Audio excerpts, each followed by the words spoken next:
Welcome to CSS Breakdown, book by book, Season 07, Episode 11, where we delve into Atkinson and Hilgard's Introduction to Psychology 15th edition to explore a fundamental question: what truly makes us feel? Today, we're taking a deep dive into the utterly fascinating, complex world of human emotion. Our mission is to really try and unravel the intricate components. The things that combine to create our feelings, from the most intense fear you can imagine to, well, the purest, unbounded joy. And to really set the stage for this exploration, maybe let's start with a striking example, a bit chilling, actually. Okay. The case of Ted Bundy. You probably know, back in the 1970s, horrific acts, assaulting, killing, over 30 young women. Right, just awful. But what's truly unsettling from a psychological perspective is his profound lack of remorse, or guilt, or shame. Even when he was facing a death sentence. Exactly, even then. His psychiatrist, I remember reading, noted Bundy was often cheerful, almost jovial, acting like the star of the show at his own trial. Seemed entirely without fear for his future. It's quite something. And we often label people like Bundy inhuman or cold-blooded. Yeah, it feels like the only way to describe it. And it's not just a casual insult. It really highlights how central emotions are to our human experience, to successful social interaction. We share basic motives like hunger and sex with, well, even cold-blooded reptiles, sure. But our emotions, especially the complex ones, they seem to be something more uniquely shared with other warm-blooded mammals. And people like Ted Bundy, they're often diagnosed with antisocial personality disorder. Psychopaths, sociopaths, you hear those terms. Right. And the disorder is characterized by these significant deficits in normal emotional responding, especially things like shame, guilt, fear, and a profound lack of empathy. Clinicians often talk about an emotional poverty, where they only show these kind of shallow, short-lived displays of feeling, almost like primitive reactions to immediate needs, not that rich tapestry of human emotion we all experience. So, the case of Bundy really throws into sharp relief what happens when that normal emotional life is just absent. It's an extreme example, but it sets the stage perfectly for what we will explore today. The full, rich array of meaningful human emotions that make us, well, us. But before we dive into the components, maybe we can quickly clarify something. How exactly do emotions differ from motives? They feel related sometimes. That's a great distinction to make right at the start. They are certainly related. Emotions can definitely direct behavior, just like motives do. And they often pop up alongside motivated behavior, right? Like feeling joy or maybe guilt when it comes to relationships or goals. But there's a key difference. Emotions are typically triggered externally. They're a response to specific circumstances happening around us. Motives, on the other hand, often seem to be aroused internally. Think of hunger, for example, and they're directed towards specific objects or goals. And while a motive is usually elicited by a specific need, like needing food, an emotion, well, an emotion can be sparked by a huge variety of stimuli. Just think about how many different things can make you angry or happy in a single day. Yeah, true. So many triggers. So if emotions aren't simply motives, what are they? Well, experts often describe an emotion as a complex, multi-component episode, something that creates a readiness to act. And researchers, people like Frida and Lazarus, have identified about 6 core components that usually come together to form an emotional experience. It typically kicks off with what's called cognitive appraisal. Cognitive appraisal. That's basically your personal assessment of what your current circumstances mean to you. It's the meaning-making part. Got it. This appraisal then sort of kicks off a cascade of other responses. So the second component is the subjective experience. That's the actual feeling tone, the happiness, the anger, the sadness itself. Feeling itself. Right. Then third, we have thought and action tendencies. These are the urges. You get urges to think or act in certain ways. Like if you're interested in something, you feel an urge to explore it more, right? If you're angry, you might feel an urge to lash out or argue. Tendencies, not necessarily actions yet. Exactly, tendencies. Then fourth, there are the internal bodily reactions. This is where the physiology comes in, especially from your autonomic nervous system. Think of your heart pounding when you're scared or your palms sweating. Okay, the physical side. Fifth is facial expressions, those specific muscle actions that move your face, the frown for disgust, the smile for joy, very visible. And finally, the sixth component involves your responses to emotion, how you cope with or react to your own feelings or the situation that triggered them in the first place. That's a really helpful breakdown. 6 components working together, it sounds like. Well, it sounds complicated. It is. None of these components alone is the emotion. They really have to come together. And before we dig into each one, you mentioned moods earlier. People often use emotion and mood interchangeably. How do they actually differ based on this model? Yeah, that's a common point of confusion, and it's important. Emotions usually have clear, identifiable causes. They're about something specific happening. Like, I'm angry because someone cut me off in traffic. Exactly. Moods, though, are often more free-floating. You might just feel irritable or kind of down for no clear reason you can pinpoint. Emotions are also typically brief, lasting seconds or minutes, usually. Moods tend to endure much longer, maybe hours or even days. Right, like having a gloomy day. Precisely. And emotions usually involve all 6 of those components. We just talked about the appraisal, the feeling, the bodily changes, etc. Moods might only be salient, subjectively. You just feel generally pleasant or unpleasant, maybe more or less energized. So less complex, maybe. In a way, yes. And finally, emotions often fit into discrete categories: fear, anger, joy, sadness. Moods are more often described along dimensions, like how pleasant or unpleasant they are, and how high or low your arousal or energy level is. And it's worth adding, from a systems perspective, these components aren't just a linear chain reaction. Oh, okay. They have reciprocal effects. While cognitive appraisal usually starts the ball rolling, other components can kind of jumpstart the process too. For instance, let's say you sprint up 4 flights of stairs. Your heart is racing, right? You're physiologically aroused. Yeah, definitely. If right then a friend makes some ambiguous remark, you might be much more likely to interpret it as an insult and react with anger just because your body is already revved up. So your physical state can actually bias your interpretation. Absolutely. It can influence your appraisal and your whole emotional response. That's a really powerful idea. But let's circle back to that first component, cognitive appraisal. You said this is about how objective situations become personally meaningful. Tell us more about that. Exactly. It's the crucial translation process. How does something just happening out there in the world turn into something that impacts your goals, your well-being, your sense of self? Think about an insult, like we mentioned. Objectively, it's just words, but it's not inherently emotional. Right. You might appraise it as a direct attack on your honor, let's say, Yeah. and feel that surge of anger.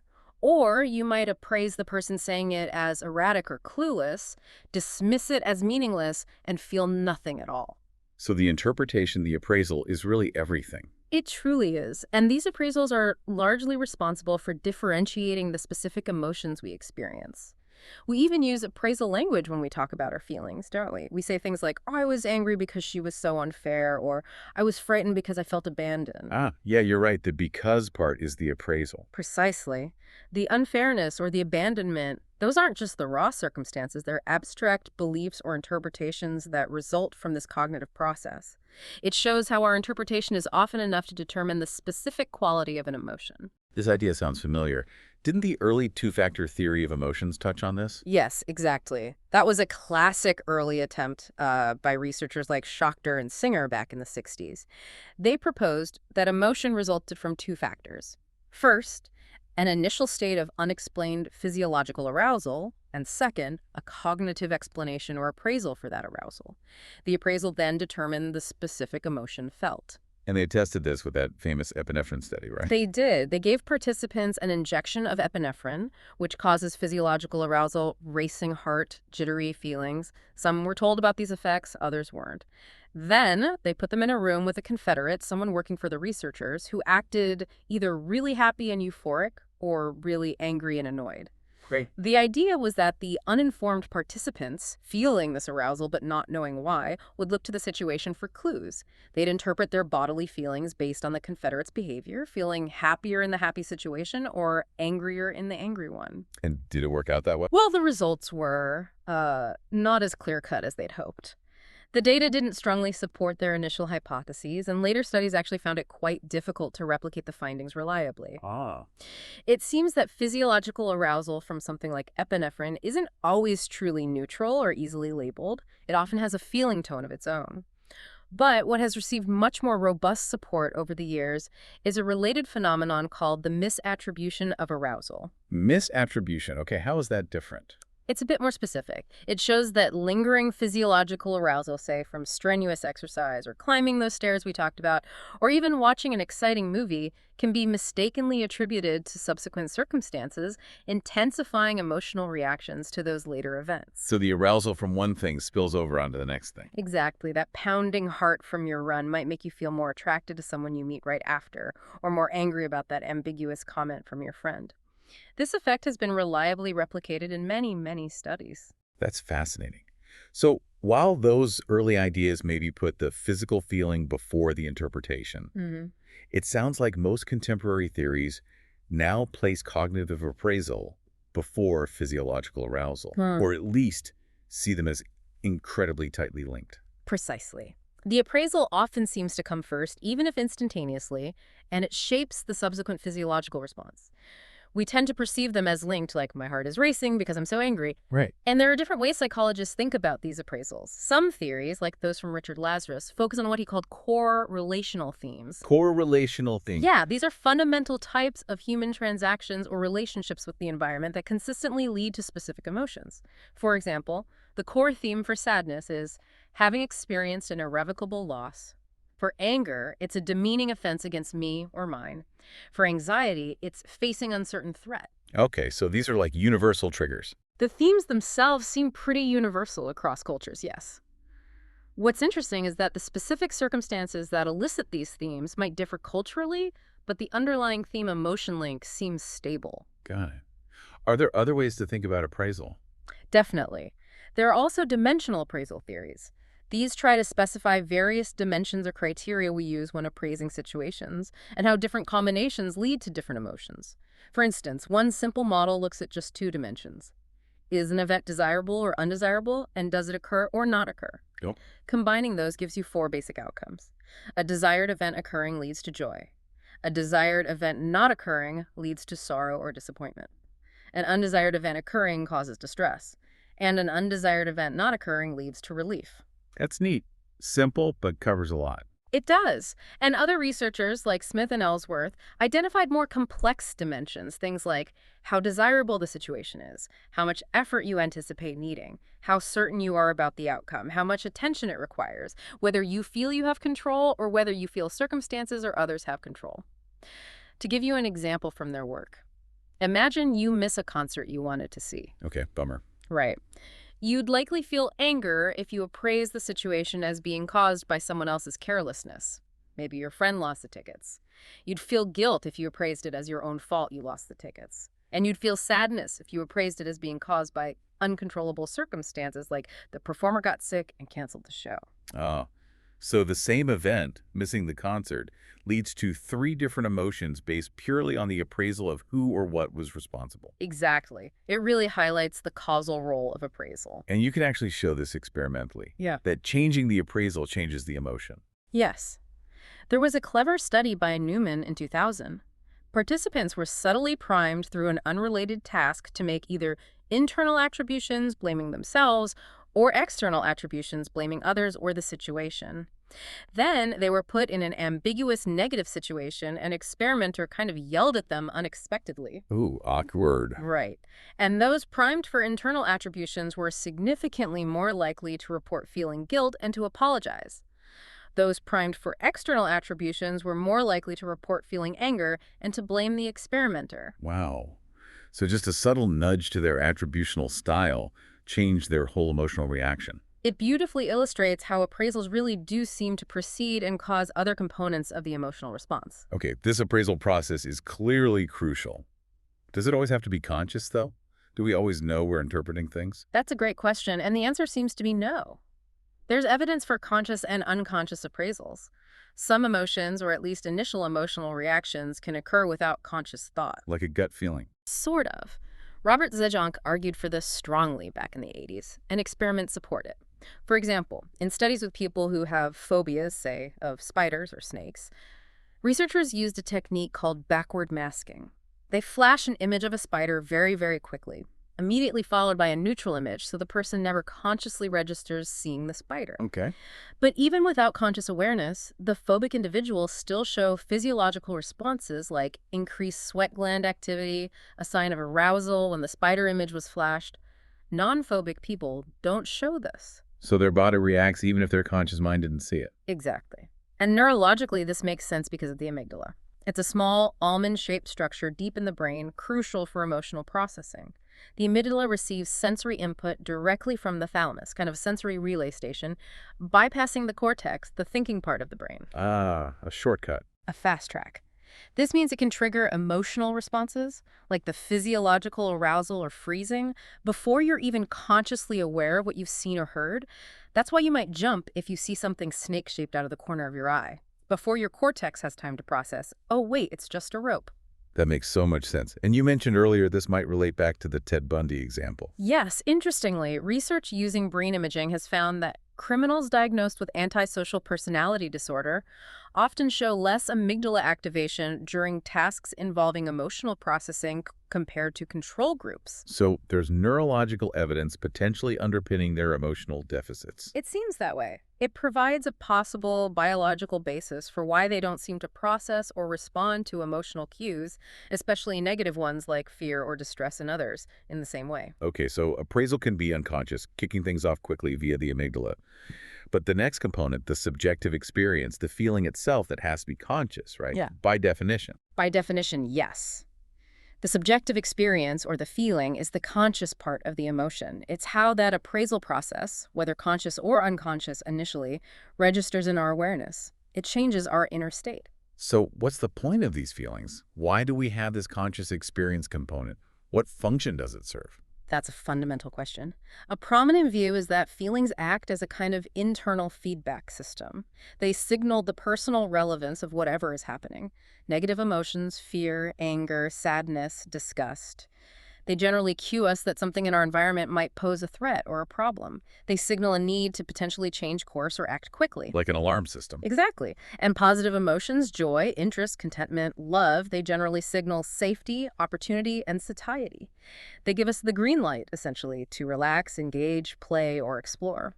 So, more broadly, our feelings guide our behavior, they inform our decision-making, and they even shape how we process information from the world around us. How do they actually shape information processing? You mentioned attention and learning earlier. Right. We tend to pay more attention to events and information that are congruent with our current feeling state.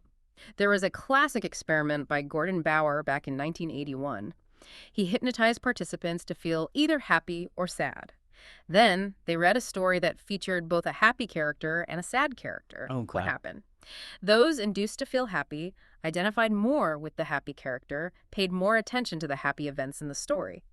And those induced to feel sad did the opposite, focusing on the sad character and sad events. And did it affect their memory?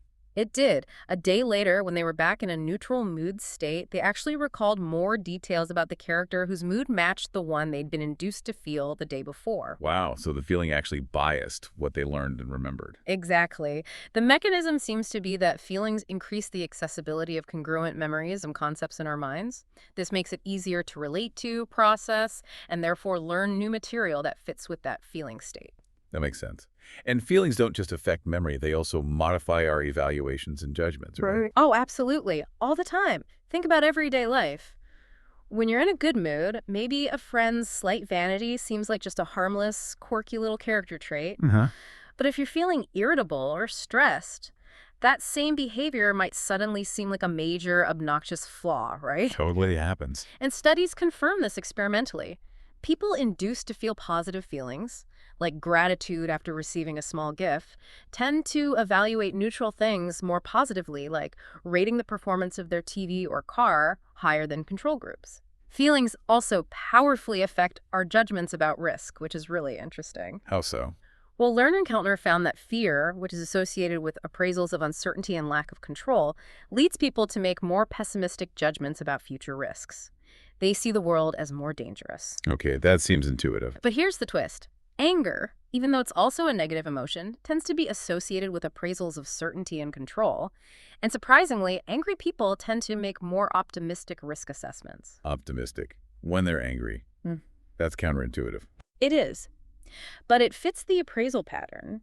If you feel angry, you often feel certain about what's wrong and feel you can control or confront the situation, which seems to bleed into optimism about other risks. Fear makes you feel uncertain and out of control, leading to pessimism. That's fascinating. Different negative emotions, totally different outlooks on risk. Exactly. And other judgments, too. In another study, angry participants tended to blame other people for hypothetical negative events, while sad participants tended to attribute them to situational factors, again, consistent with the underlying appraisals. It really highlights this perpetuating effect, doesn't it? If you feel afraid, the world seems more dangerous, which makes you feel more afraid. Yeah. It can be a downward spiral. It absolutely can. Negative emotions can narrow our focus and reinforce themselves. But the flip side must be true too, right? Yeah. Positive emotions could lead to upward spirals. That's precisely the idea behind some really exciting research, and it connects directly to the next component, thought-action tendencies, or sometimes just called action tendencies. Okay, thought-action tendencies. These were the urges, right? Yes, the urges to think or act in certain ways that accompany different emotions. As we touched on, for most negative emotions, these tendencies become quite narrow and specific. When we feel fear, the specific urge is usually to escape or avoid. When we feel anger, the urge is often to attack or confront. Disgust leads to an urge to expel or reject. Got it. Very focused survival responses. Exactly. Now contrast that with positive emotions. Researchers like Barbara Fredrickson argue that positive emotions do the opposite. They broaden our thought-action tendencies. Joy creates an urge to play, to engage, to push limits. Interest creates an urge to explore, to take in new information, to learn.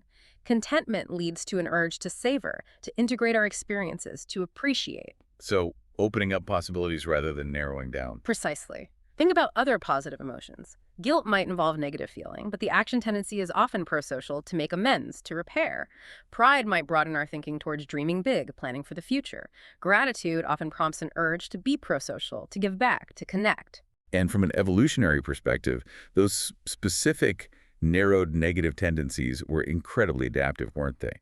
For quick survival in immediate life or death situations. Absolutely. They promoted quick, decisive actions that saved our ancestors' skins.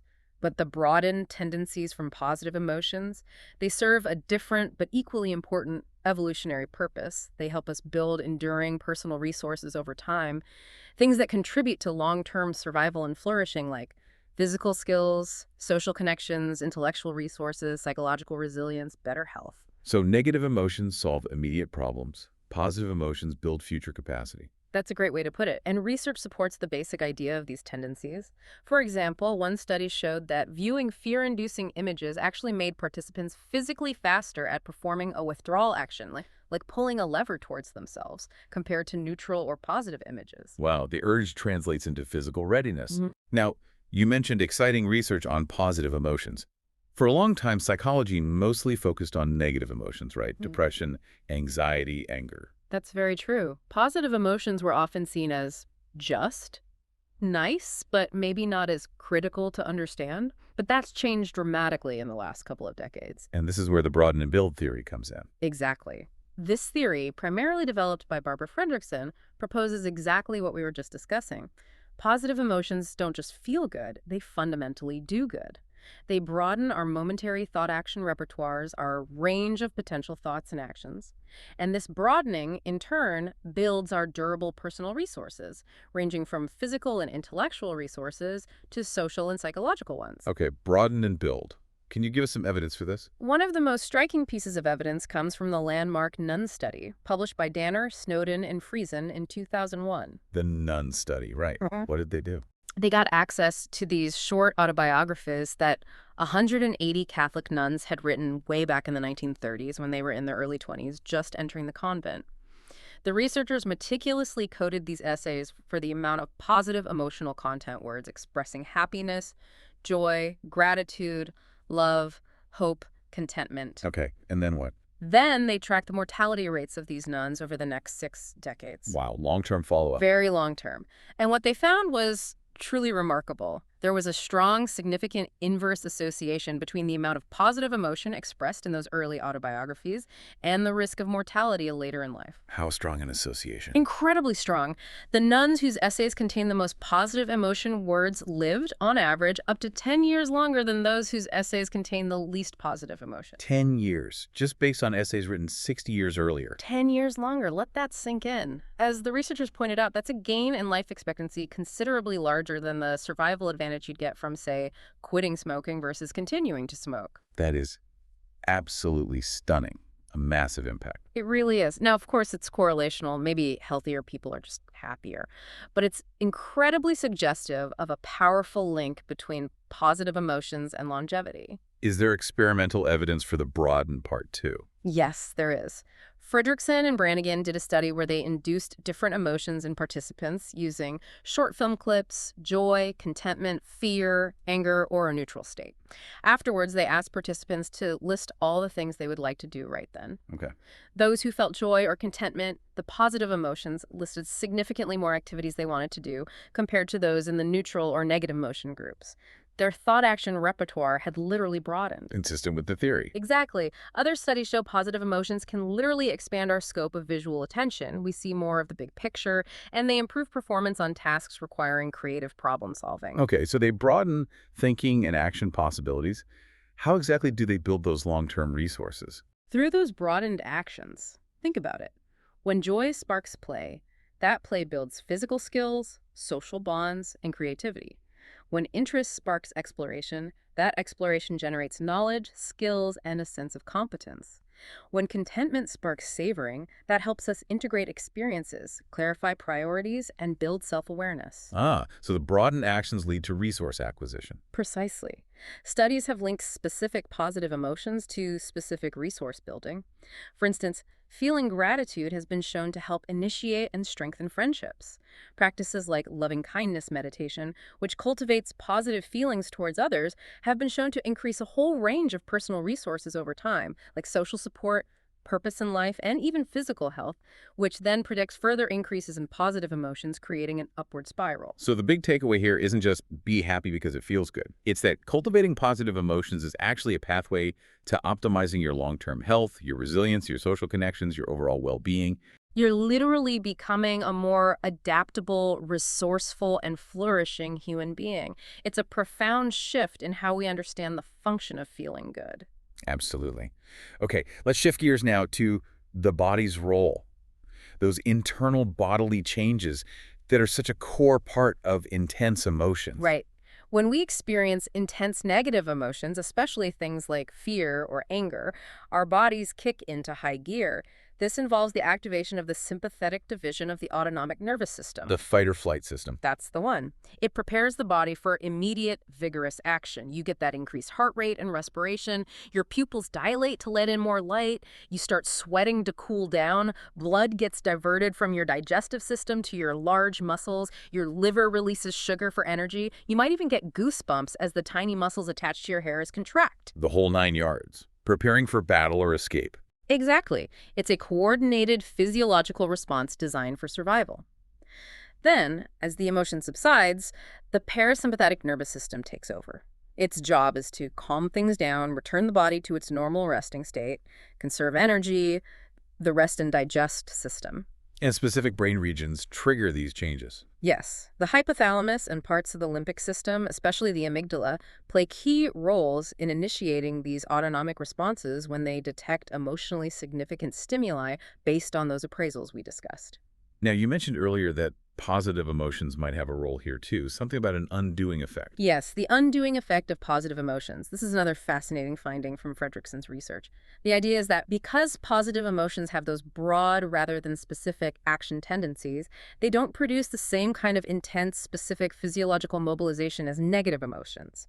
Instead, they seem particularly effective at helping people recover from the lingering cardiovascular arousal that follows negative emotions.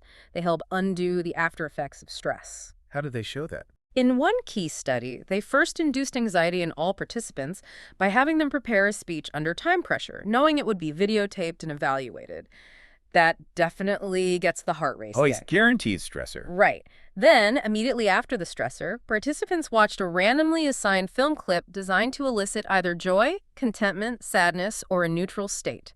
And they monitored their cardiovascular activity, heart rate, blood pressure throughout. And what happened? Those who watched the positive emotion films, the ones inducing joy or contentment, showed significantly faster recovery back to their baseline cardiovascular levels compared to those who watched the neutral film or, interestingly, the sad film.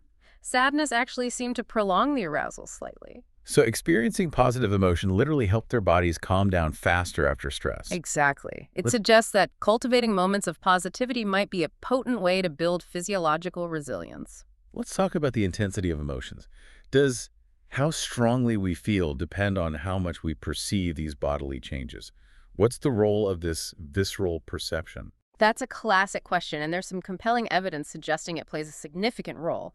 An older but very insightful study by Homan back in 1962 looked at veterans who had suffered spinal cord injuries. Okay, what did he find? He interviewed them about their emotional experiences before and after their injuries. Yeah.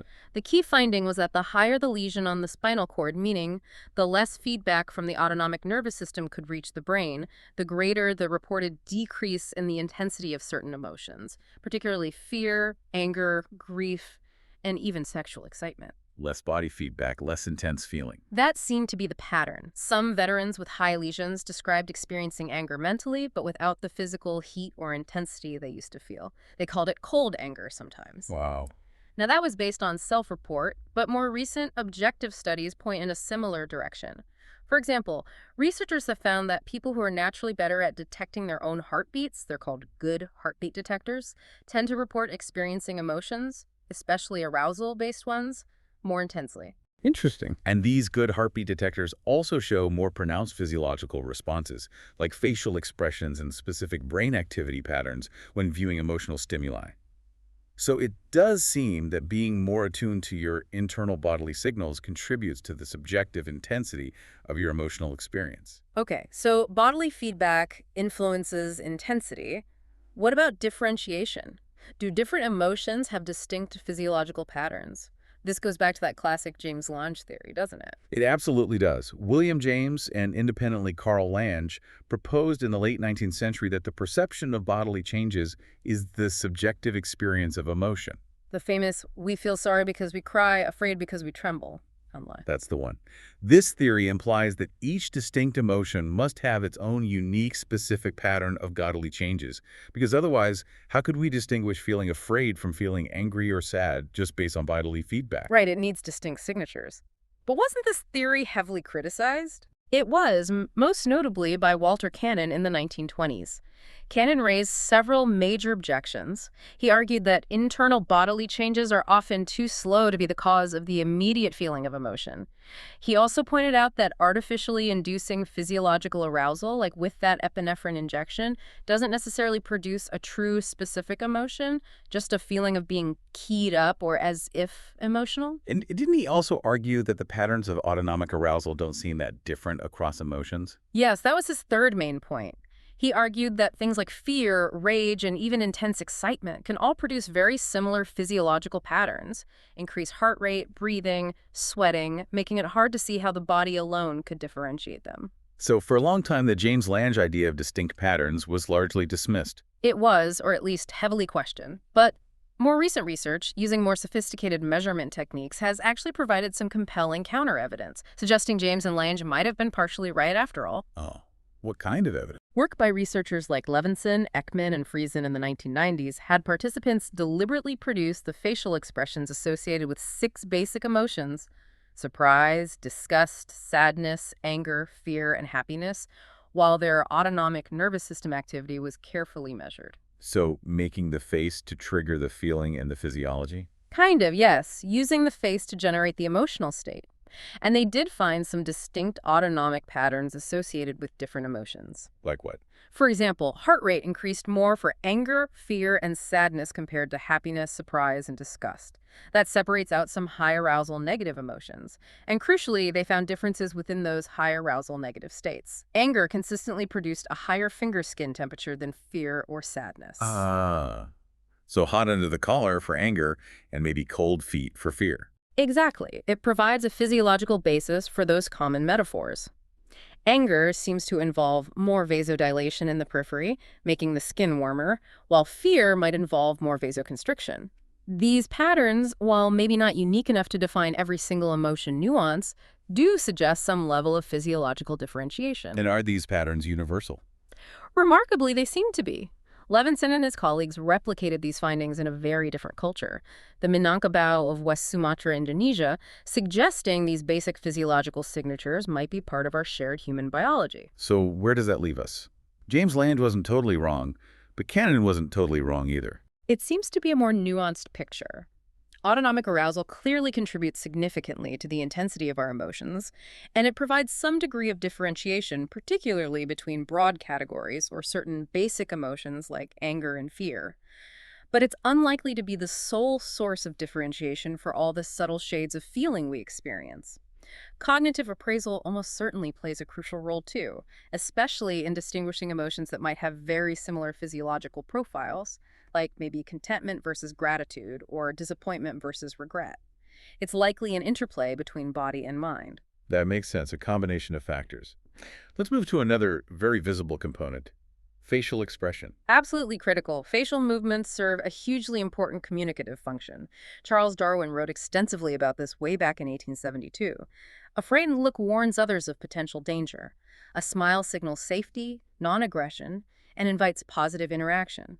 These expressions are powerful social signals. And the amazing thing is how universal some of these seem to be, right? That's one of the most robust findings in emotion research. People from incredibly diverse cultures, literate, non-literate, isolated groups in New Guinea, people in Brazil, Japan, the U.S. show remarkable agreement in recognizing basic emotions like happiness, anger, sadness, disgust, fear, and surprise just from looking at facial expressions. So the expressions themselves and our ability to read them seem hardwired. It certainly suggests a strong biological evolutionary basis. Our facial musculature seems to be basically the same across all humans, suggesting it evolved both to transmit these crucial emotional signals and for our brains to decode them effectively. Darwin's example of disgust is so evocative. The wrinkling nose, the narrowed eyes, the mouth movements as if to expel something foul. It seems like an innate rejection response that also serves as a universal warning sign to others. Avoid this. That communicative power is just incredible, especially when you see it in infants. You mentioned that visual cliff study earlier. Right, the Source All study from 1985. It's such a powerful demonstration. Infants who had just started crawling were placed on this apparatus that looks like a sharp drop-off, though it's covered with safe glass. They'd crawl towards their mothers on the other side, but hesitate at the cliff. Naturally, they'd look up at their mother's face for cues. Social referencing. Exactly. And the researchers had mothers pose either an expression of intense fear or a broad, encouraging smile. The results were dramatic. When mothers showed fear, not a single infant crossed the cliff, 0. But when mothers smiled, a remarkable 74% of the infants crawled right across. Wow. The mother's face was literally the deciding factor between avoidance and exploration. Completely. It shows how profoundly we rely on these facial cues for information about safety and danger right from the start, even before language develops. But despite this universality in basic expressions, there are cultural differences in how emotions are shown, aren't there? These emotional display rules. Yes, absolutely. While the basic expressions might be universal, cultures develop specific rules about which emotions are appropriate to display, by whom, and in what situations. These are learned social conventions. Think about grieving rituals. Some cultures encourage loud public wailing and expressions of intense sorrow. Others expect quiet solemnity and emotional restraint. Some might even involve ritualized singing or merriment. Or how acceptable it is for men versus women to cry in public, perhaps. Exactly, or norms about physical affection and expression between men. These display rules shape how we manage our universal emotional expressions according to our social context. There was a classic study comparing Japanese and American participants watching stressful films. When they watched alone, both groups showed similar facial expressions of disgust or distress, but when an authority figure, like a scientist in a lab coat, was present in the room, the American participants tended to still show their negative feelings, while the Japanese participants were much more likely to mask their negative feelings with a polite smile. Masking the true feeling to maintain social harmony, maybe. Precisely. It reflects a cultural display rule prevalent in Japan emphasizing emotional control in social situations, especially with authority figures. It shows how culture provides a kind of language of emotion that gets overlaid onto those basic, universal expressions. This leads perfectly into another fascinating idea. The facial feedback hypothesis. The idea that our expressions don't just show emotion, they might actually influence what we feel. Yes, This hypothesis, strongly associated with Sylvan Tompkins, suggests that the feedback we get from our own facial muscles contributes to our subjective experience of emotion. It might even help cause or intensify the feeling. So it's like the James Lange theory, but for the face instead of the viscera. Pretty much. Just as we get feedback from our heart rate or breathing, the theory proposes we get feedback from the pattern of muscle contractions in our face. A smiling pattern sends happy signals to the brain. A frowning pattern sends sad or angry signals. Is there good evidence for this? There's some intriguing evidence. The most famous study is probably the pen-in-the-mouth experiment by Strack, Martin, and Stepper from 1988. They had participants rate the funniness of cartoons while holding a pen in their mouth in one of two ways. One way, holding it with just their lips, inhibited smiling muscles. The other way, holding it with their teeth, actually facilitated smiling muscles. Okay. And consistent with the hypothesis, participants who held the pen in their teeth, forcing a sort of smile, rated the cartoons as significantly funnier than those who held it with their lips. So manipulating the face changed the feeling. It seemed to, yes. Other studies have found similar effects, and some research suggests that facial expressions can also indirectly influence emotion by affecting autonomic arousal patterns like the ones Levinson found linked to the specific expressions. What's really cool here is the practical implication, isn't it? That old advice to grin and bear it might actually have some scientific basis. It might indeed. Some studies suggest that deliberately adopting a smiling expression, even if you don't feel like it, can actually speed up physiological recovery from negative emotions, tying back to that undoing effect we discussed. It suggests our faces aren't just billboards for our feelings, they're part of the feeling-generating system itself. A real tool for managing emotions. And that brings us neatly to our final component, emotion regulation. How we actually manage and respond to our own feelings. Exactly. Emotion regulation refers to how people influence which emotions they have, when they have them, and how they experience and express these emotions. It also includes people's responses to their own emotions and their goals about what they want to feel or express. It's considered an integral part of the emotion process itself because really, by the time we reach middle childhood, we almost always have reactions to our emotions and specific goals about them. We're rarely just passively experiencing feelings. And this skill is incredibly important for social success, right? You gave that example of getting a disappointing gift. Right, the ugly sweater from grandma. Your parents teach you not to show disappointment, but to smile and say thank you.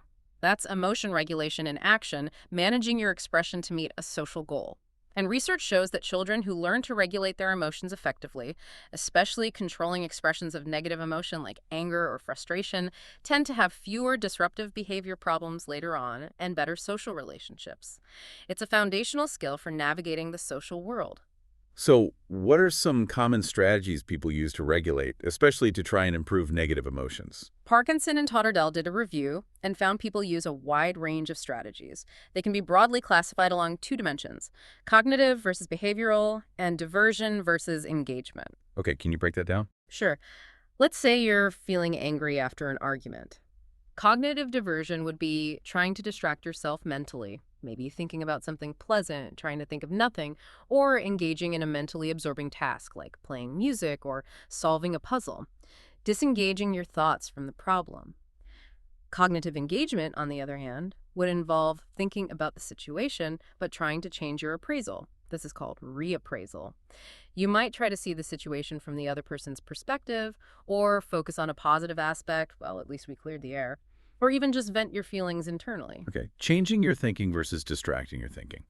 What about behavioral strategies? Behavioral diversion would involve physically removing yourself from the situation or avoiding triggers or doing something fun or relaxing to change your mood, going for a walk, watching a comedy.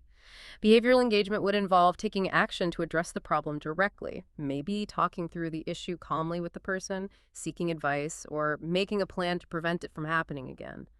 Problem solving. And people probably use a mix of these. Absolutely. We often use multiple strategies in combination, and over time, some can become quite automatic, habitual ways of responding to certain feelings. And crucially, these responses to emotion create feedback loops. They influence all the other components of emotion, the appraisal, the feeling, the bodily response, making emotion a truly dynamic process that unfolds and changes over time based on how we react to it. That's a great point about the dynamic nature. Can you give an example? Sure. Imagine you witness something initially quite disturbing, maybe a bicyclist getting hit by a car, and they have a visibly broken leg. Your first reaction might be shock, maybe even disgust at the injury. Yeah, understandable. But then you might engage in reappraisal. You focus on the person's need for help, you feel empathy, maybe compassion. That initial disgust transforms into a different emotional state, driving you to perhaps call for help or offer comfort. Your response to the initial feeling changed the entire emotional trajectory. That's a powerful example of how regulation shapes the experience. Are some strategies generally better than others? You mentioned reappraisal versus suppression earlier. Yes, research comparing different strategies has yielded some really interesting findings. Suppression of facial expressions, just trying to hide what you're feeling on your face, is a very common strategy, but it seems to come at a cost. Studies show that suppressing expressions actually tends to increase activation in the sympathetic nervous system and the amygdala. It takes a physiological toll. See, you're bottling it up, and your body is still churning inside. Pretty bit much. And interestingly, suppression can also impair cognitive functioning. One study had people watch graphic videos of injured men. Those asked to suppress their facial expressions later had poorer memory for details of the conversation they had before watching the video, compared to those who just watched naturally or reappraised. It seems to consume cognitive resources. Wow. What about reappraisal? Thinking about the situation differently. Reappraisal generally seems to be a more adaptive strategy. It doesn't carry that same physiological cost. In fact, studies show it can reduce amygdala activation because you're actually changing the meaning of the situation and thus the emotion itself, rather than just fighting its expression. So changing the feeling versus just hiding it. Exactly. And other research suggests that distraction cognitive diversion is generally better than rumination, repeatedly thinking about the negative event, for lessening negative emotions in the short term. Trying to actively solve the underlying problem often works best once the initial intense negative feelings have subsided a bit. That's really useful, practical information about managing our feelings. Now, let's zoom out a bit and talk about differences that matter, how things like gender and culture influence this whole emotional landscape. Definitely. This is where we see the classic nature and nurture interplay really clearly.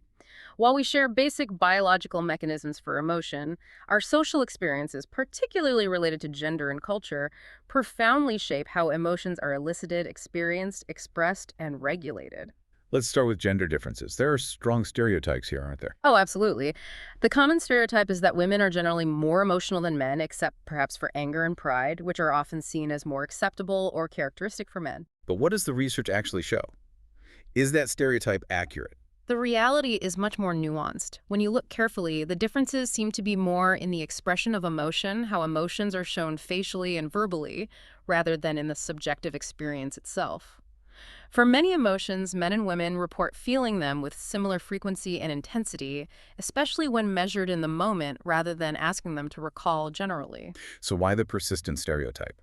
Well, stereotypes themselves can influence self-reports. People might report feeling or not feeling certain emotions in ways that align with societal expectations, sometimes called doing gender. Men might downplay sadness or fear, women might emphasize them or downplay anger.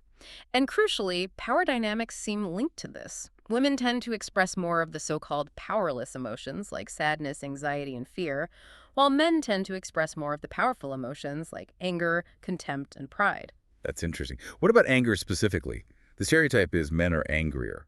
Research suggests women experience anger just as frequently and intensely as men, but they often express it differently. Women might be more likely to cry when angry, which can lead others, and sometimes themselves, to mislabel their anger as sadness. Men might be more likely to express anger through physical or verbal aggression. Furthermore, there's evidence that women face social penalties for expressing anger, especially in professional contexts. They might be judged as unlikable or out of control in ways that men expressing similar levels of anger are not. So it sounds like gender differences are primarily back-end phenomena, differences in regulation and expression, largely stemming from socialization. That seems to be the consensus, yes. From a young age, parents often talk about emotions differently with sons and daughters, maybe emphasizing sadness for daughters and encouraging stoicism or anger expression in sons. These learned display rules become deeply ingrained. Okay, let's shift to cultural differences. Mm-hmm. How does the broader cultural context shape emotion? Psychologists often talk about collectivism versus individualism here. Right. That's a major dimension of cultural variation. Collectivist cultures, common in many East Asian, Latin American, and African societies, tend to emphasize social harmony, connectedness, and interdependence. The group's goals often take precedence over individual desires. Individualist cultures, like those in the US, Canada, and Western Europe, tend to emphasize personal autonomy, uniqueness, and independence. Individual goals and self-expression are highly valued. And these different orientations affect emotion. Profoundly. At multiple points in the emotion process, we see front-end differences in appraisal. Because cultural goals differ, the way people interpret situations can vary systematically. For example, one study found that Italians, coming from a more collectivist culture, reported experiencing more sorrow and less anger over broken social plans compared to Canadians from a more individualist culture. The interpretation differed. For Italians, it might be appraised more as a disruption to social connection, a shared loss, while for Canadians, it might be appraised more as an obstacle to individual plans, leading to frustration anger. Even what counts as a good feeling can vary. Yes. Research by Kitayama and colleagues found that in Japan, more collectivist, positive feelings were more strongly associated with experiences of interpersonal engagement, feeling friendly, connected, respected. In the U.S., more individualist, positive feelings were more strongly associated with experiences of interpersonal disengagement, feeling proud, superior, self-efficacious. Cultural messages shape this from childhood. Studies of children's storybooks found that American bestsellers tend to emphasize high arousal positive emotions like excitement, while Taiwanese bestsellers emphasize low arousal positive emotions like calmness. Wow. And for people who navigate multiple cultures. Bicultural individuals often show shifts in their emotional patterns depending on which cultural context or even which language they're currently using. It really highlights the learned aspect. And there are back-end differences, too, in regulation and expression. Definitely. We already mentioned the Japanese tendency to mask disgust with smiles in social situations more than Americans. Pride is generally considered more acceptable, even desirable, to express in individualist cultures than in collectivist cultures, where it might be seen as arrogant or disruptive to group harmony. Even fundamental beliefs about emotions differ. Individualist cultures often view emotions as private, internal attributes of the individual. Mark is angry. Collectivist cultures may view emotions more as relational phenomena. Existing between people, there is anger between us. That's a subtle but profound difference. It is, and it affects perception. Studies using eye tracking show that when judging a central person's facial expression, Japanese participants spend more time looking at the faces of surrounding people in the scene for context, while Westerners tend to focus almost exclusively on the central person's face. So for collectivist cultures, emotion is situated in the group context. Exactly. It underscores how emotions aren't just personal experiences. They also serve to reinforce core cultural themes, binding people together and emphasizing harmony in collectivist cultures, or highlighting individual uniqueness and achievement in individualist cultures. It's a dynamic interplay between the universal biology and the culturally specific learning. It really is. Now let's shift focus slightly to a specific and often problematic thought-action tendency we touched on earlier, aggression, particularly as it relates to anger. Yes, aggression is a major focus in social psychology, largely because of its significant social consequences, from interpersonal violence to group conflicts. It's generally defined as behavior that is intended to injure another person physically or verbally or to destroy property. The key word there is intent. And there are different ways to understand where aggression comes from, right? Like aggression as an innate drive. That's one major perspective, rooted in psychoanalytic theory, particularly Freud's early ideas.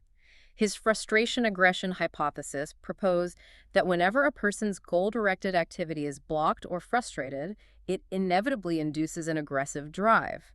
This drive was seen as an inborn form of energy, like hunger or sex, that persists until it's satisfied, often through an aggressive act directed at the source of frustration or sometimes displaced onto a safer target. Is there any biological evidence for an aggressive drive? There's certainly evidence for biological mechanisms related to aggression. We see things like territorial disputes and border wars in chimpanzees, and neurobiologically, electrical stimulation of certain areas in the hypothalamus and amygdala in animals like cats and rats can reliably produce aggressive behaviors, even specific innate killing responses in some cases. But it's not just a simple drive in humans, is it? No, that's the crucial distinction. While those lower brain circuits exist, in humans and other primates like monkeys, aggression is largely under cortical control. Specifically, the prefrontal cortex, which is heavily involved in planning, impulse control, and emotion regulation, plays a major role in modulating aggressive impulses. This means human aggression is highly influenced by learning, experience, and social context. It's not just an automatic response. And interestingly, studies have shown that individuals prone to impulsive violence often exhibit dysfunction or reduced activity in their prefrontal cortex. So that brings us to the alternative view. Aggression as a learned response, rooted in social learning theory. Exactly. This perspective, strongly associated with Albert Bandura, completely rejects the idea of aggression as an innate drive. Instead, it views aggression like any other complex social behavior. It's learned. Learned how? Primarily through two mechanisms. Differential reinforcement, meaning being rewarded for aggressive acts makes them more likely, while being punished makes them less likely, and crucially, vicarious learning, or learning by observation. So, from this view, frustration doesn't automatically cause aggression. It might lead to an unpleasant emotional state, sure, but the specific behavioral response chosen, whether it's seeking help, withdrawing, trying harder, or acting aggressively, depends heavily on what responses have been learned and reinforced in the past. If aggression has worked before, it's more likely to be chosen again. And Bandura's famous Bobo doll experiment showed the power of observational learning, right? Absolutely. That was a classic series of studies in the 1960s. Preschool children watched a live or filmed adult model behaving aggressively towards an inflatable Bobo doll, hitting it, kicking it, yelling insults, even using specific, unusual aggressive actions like hitting it with a mallet. And the kids? When the children were later put in a room with the Bobo doll and other toys, they imitated the aggressive behaviors they had observed, often remarkably precisely, including those novel actions like using the mallet. Children who observed a non-aggressive model, or no model, showed very little aggression. So just seeing it made them more likely to do it. It powerfully demonstrated that viewing violence increases the likelihood of subsequent aggressive behavior purely through observation.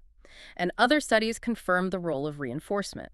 Children tend to show more aggression if they see the aggressive model being rewarded, and less if they see the model being punished. Consequences matter. This leads to a really critical debate with huge societal implications. The idea of catharsis. If aggression is a drive, maybe expressing it as good gets it out of your system. But if it's learned, Exactly. The drive theory predicts that expressing aggression should be cathartic. It should reduce the intensity of the aggressive drive, like venting steam. The social learning theory predicts the opposite. Expressing aggression, especially if it's rewarding or not punished, should strengthen the aggressive habit, making future aggression more likely. so which theory holds up? Does venting actually help? The overwhelming weight of scientific evidence comes down strongly against the catharsis hypothesis and supports the learned response view. Really, venting doesn't work. Generally, no. Studies consistently find that engaging in aggressive activities, whether it's kids playing aggressive games or adults engaging in symbolic aggression, like hitting a punching bag while thinking about someone who angered them, tends to increase or maintain levels of aggression, not decrease them. For example, studies where adults were angered and then given the opportunity to administer electric shocks to the person who angered them found that doing so made them more punitive on subsequent trials, not less. So acting aggressively reinforces the behavior. It seems to. Real-life examples point the same way. One study found that laid-off workers who vented their anger extensively during interviews actually expressed more hostility in writing afterwards. Another found that countries whose leaders used more belligerent language tended to engage in more combative sports. Aggression seems to breed more aggression. This has major implications for understanding the impact of media violence, doesn't it? TV, movies, video games. Huge implications. If viewing aggression increases aggression, as the Bobo doll study suggested, then the high levels of violence depicted in media could be a significant contributing factor to real-world aggression. And the research confirms this link. Yes, extensively. Experimental studies consistently show short-term increases in aggression after exposure to media violence. Children who watch violent cartoons behave more aggressively in their free play immediately afterwards. University students exposed to violent music lyrics or film scenes report increased hostile feelings and thoughts. Correlational studies find a consistent positive relationship between the amount of televised violence a person watches and their level of aggressive behavior. But correlation isn't causation, right? Maybe aggressive people just like watching violent TV. That's always a possibility. But longitudinal studies, which follow individuals over time, help address this. A famous study by Aaron and colleagues followed boys over 10 years. They found that the amount of TV violence the boys watched at age 9 was a significant predictor of how aggressive they were rated by their peers at age 19. And importantly, this relationship held even when they statistically controlled for how aggressive the boys were initially at age 9. So early exposure predicted later aggression, even accounting for initial aggressiveness. Exactly. It strongly suggests a causal link, that viewing violence contributes to the development of aggressive behavior patterns over time. What about video games? That's a huge concern for many parents today. The evidence there is also quite concerning. A major meta-analysis by Anderson and Bushman in 2001 combined the results of 54 different studies on violent video games. Their conclusion was clear. Playing violent video games increases aggressive behavior, aggressive thoughts, aggressive feelings, and physiological arousal. It also significantly decreases pro-social behavior, like helping someone in need. Decreases helping. Wow. Yes. And some research suggests that habitual exposure to violent media, including games, can lead to desensitization, a reduced emotional response to violence and suffering, making players less sensitive and potentially less empathetic to victims in the real world. Well, frankly, it's pretty sobering stuff. The science seems quite strong on this. It is quite consistent, yes. The clear implication for parents, and really all of us, seems to be the need to be mindful of media consumption. Avoid praising or rewarding aggressive actions, whether in play or on screen, and recognize the powerful role of modeling how our own behavior teaches others. Absolutely. The social learning principles are very powerful here. So as we wrap up this incredibly rich, deep dive into what makes us feel, what's the main thing to keep in mind? I think the key is to remember that emotion is truly a complex, dynamic process. It's not a simple, static state. It involves this continuous reciprocal influence between all those components we discussed, the biological underpinnings like brain structures and autonomic arousal, and the psychological components like cognitive appraisal, subjective feelings, and learned responses. And those feedback loops are constantly operating, right? How we react to our feelings changes the feeling itself. Precisely. A situation might elicit a mild initial emotion, then maybe a deeper appraisal intensifies it. The resulting physiological arousal increases, which might affect your memory and further appraisals, perhaps intensifying the subjective experience even more over time. It's constantly unfolding and being reshaped. So the ultimate takeaway here is maybe quite empowering.